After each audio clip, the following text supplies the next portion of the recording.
Alright, so here's an example using the intermediate value theorem. So we want to use the intermediate value theorem to show that x times the natural log of x equals 1 somewhere on the interval 1 to e. So remember, e has a value that's approximately equal to 2.72. Okay. So let's get started. So what if I define a function f of x, and I define this function f of x as x times the natural log of x minus 1.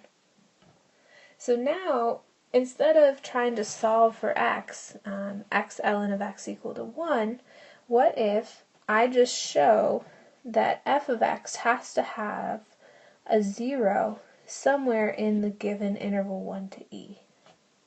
Okay, I don't need to find it.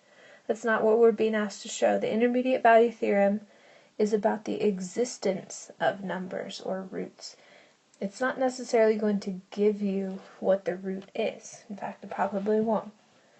But if we can take f of x and we can show that it has to have a 0, okay, that 0 is an intermediate value, then we can prove this.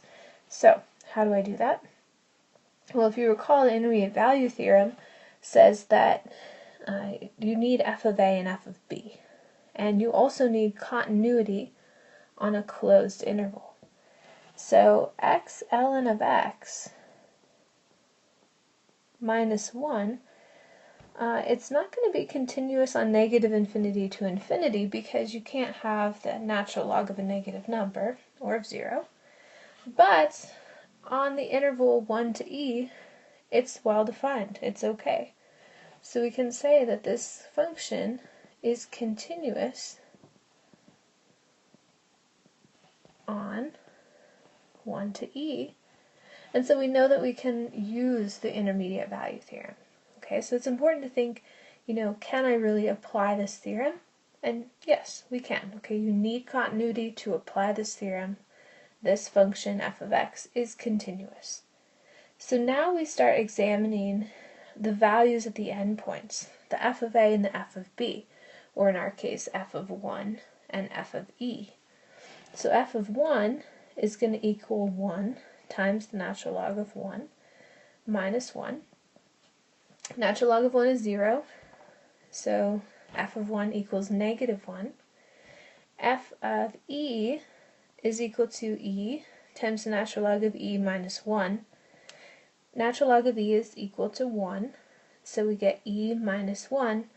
Now e minus 1 is approximately 1.72. So note that we have f of 1 is something that's less than 0, and f of e is something that's greater than 0. So the intermediate value theorem tells us this function has to cross 0 at some point. So let me write that down.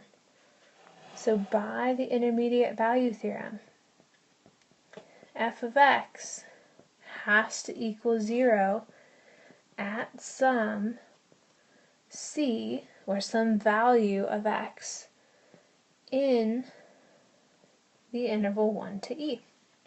Okay, that's what the intermediate value theorem tells us.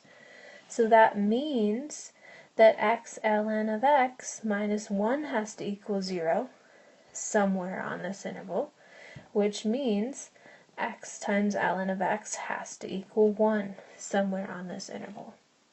Okay, and so that's an application or an idea of how we might want to employ the intermediate value theorem.